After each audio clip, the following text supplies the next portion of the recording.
Let me just switch to a full screen view so that you can see my 3D Studio Max viewport. And what we have here in this 3D Studio Max viewport is the scene. It's this Buddha statue. It's a high resolution 3D scan, so these are all triangles, so it's pretty insane. Probably more triangles than you usually need for this kind of objects. We have 2 light sources and 1 floor, and that's pretty it. So there's really nothing too spectacular or fantastic about this scene. So let me just bring up finalRender and material editor. So I'll bring up the material editor. One more thing I want to mention is that I'm doing the streaming.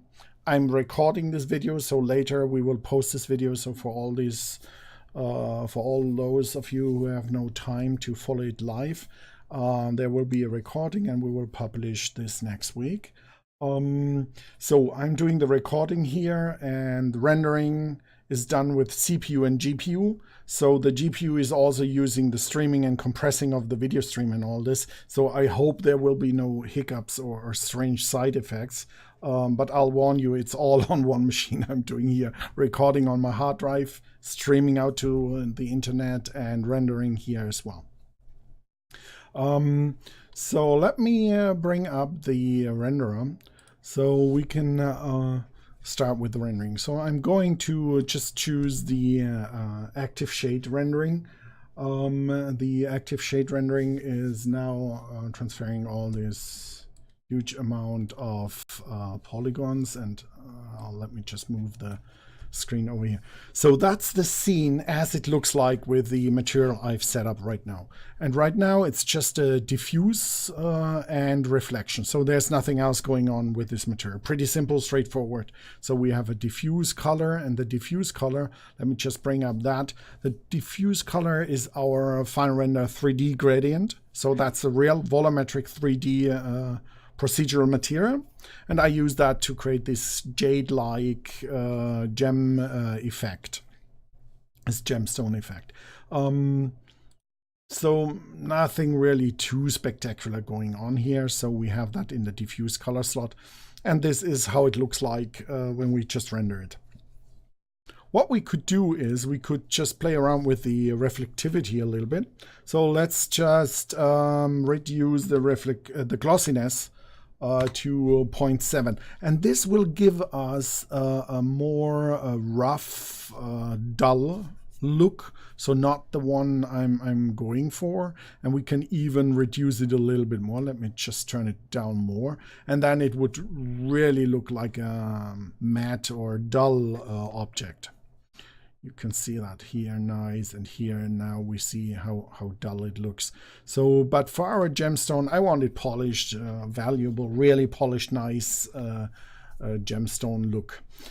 So as I said, we're talking about how can we get this more real so that it looks like a gemstone material.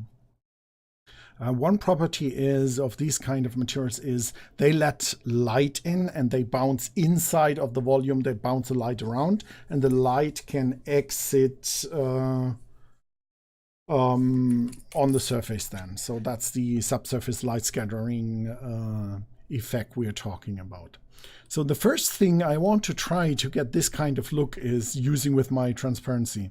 So I'll make the object a little bit more transparent, and I'll start to see, okay, now I can see the background. All our environment is black, so keep that in mind. So we see the light here, and it's refracting and all this. I know that jade is between 1.6 and 1.627 as an index of refraction. So I already set the IOR to this value.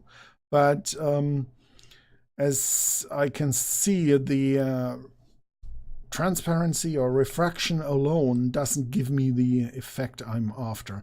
We can try to reduce it a little bit more, but it doesn't give us the effect. Yes, we can see a little bit of light through, but it's not glowing. It's not the glow I want to have, so that the light is actually penetrating underneath the surface and then scattering and giving me the glow back. So this is the effect I want.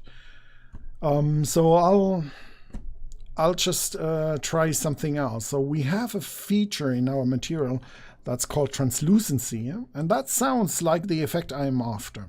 So when I turn on translucency, I have the same material in here, and that should give me some translucent effects.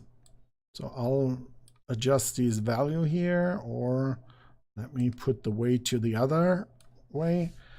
It gives me something, so it's not that transparent, and let me just increase the transparency a little bit more. But you can see I can get somewhere with light coming from the back and getting my diffuse color back, and this kind of weird things going on, but it's not really working. And yes, this translucency effect is meant for leaves, very flat, thin surfaces. That's what we have the translucency for. So that won't help us in this situation. We need something that works in the distance, how thick the object is, and then absorbs light. And we have that as well. We have a function in the advanced rendering effects where we have the thing that gives us absorption based on the distance the ray travels through an object. So the maximum distance will give us this effect. Let me just pump it up here so to fully transparent, so that we don't have any diffuse color. So now I can adjust the depth, at which depth the ray is fully absorbed and returns black or this very dark color here. So this kind of works. This gives us a little bit of a glow or where we see some light, but it's not really the effect we are after. And also, if I wanted that, I have to make sure that I use the same texture in here as well. So I'll use the same jade-like texture I have here.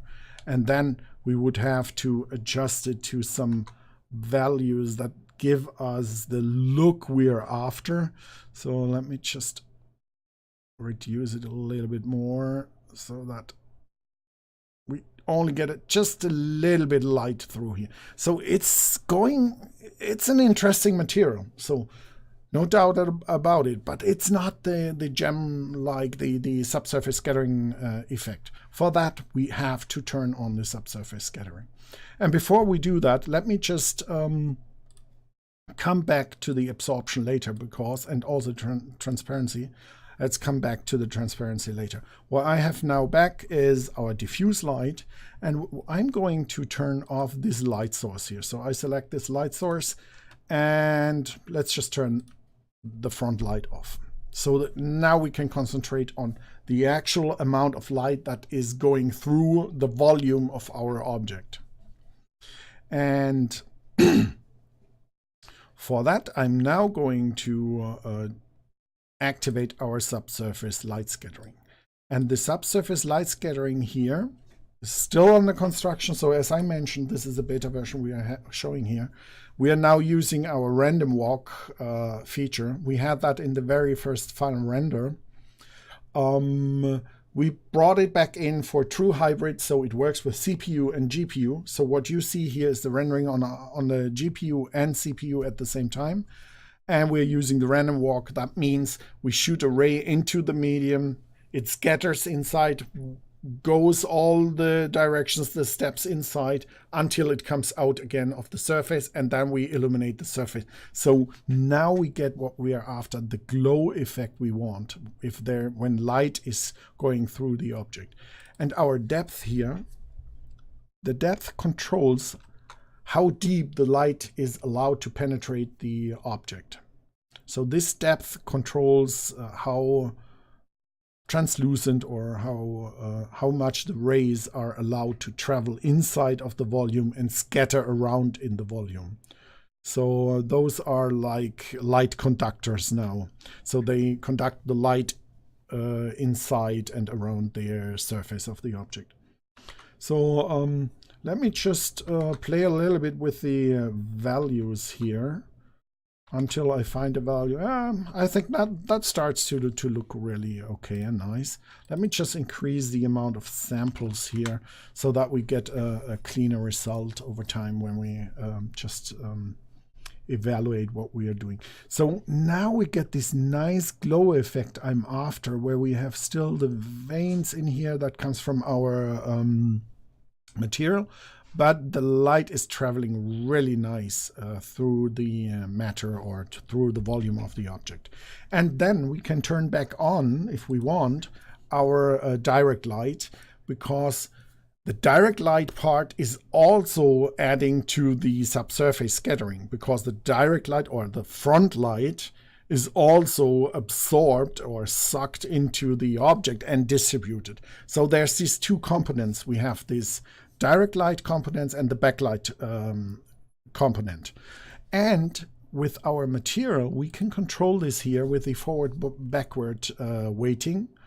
So we can say, okay, we only care about the backwards or forward light, or light coming from front or back of the surface. And let me just turn everything to the back. So right now, and I turned it to 1.0, so only the light from the back counts. So I totally turned off light that is hitting from the front to the surface. And when I turn off the front, you will see we are now considering only the backlight.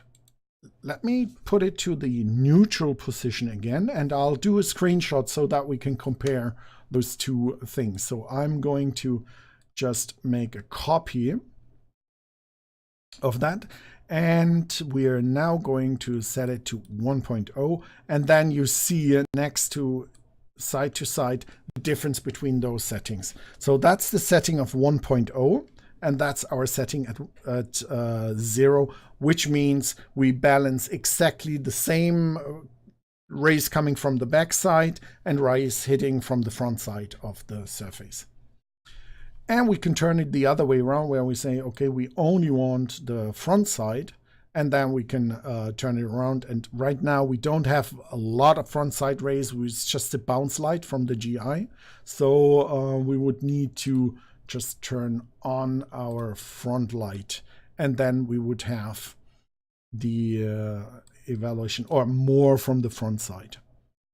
And as I said, the sweet spot or neutral spot is 0, so it's half and half. So the energies are divided between the rays coming from back and front.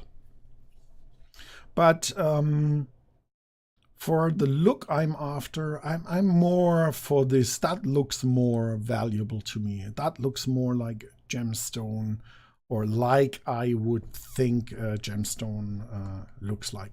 Let me turn on off the front light again so that we can concentrate on the effect.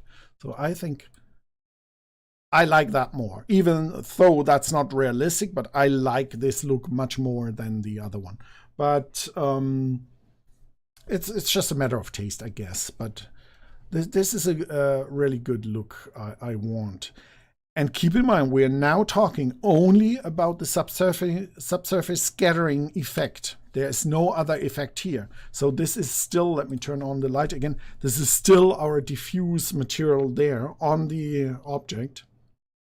So when I turn on the subsurface scattering, we are just adding subsurface scattering.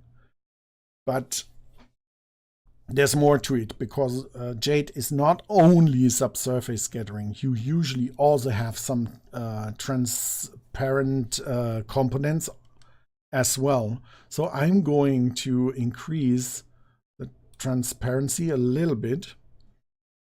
And now we see, now it starts to get a little bit weird. I want to have a little bit of transparency there as well. But as you can see, we are starting to see through the object. And this is where we need to add another effect I already showed. That's the refraction effect, where we say, okay, at this distance, I don't want to have, let me just increase that a little bit. I don't want to have so much energy left. So now we have a combination of both transparent subsurface scattering and absorption in the material. So we have multiple objects at the same time working here, creating this amazing, interesting looking material. So I'll turn off the front light again.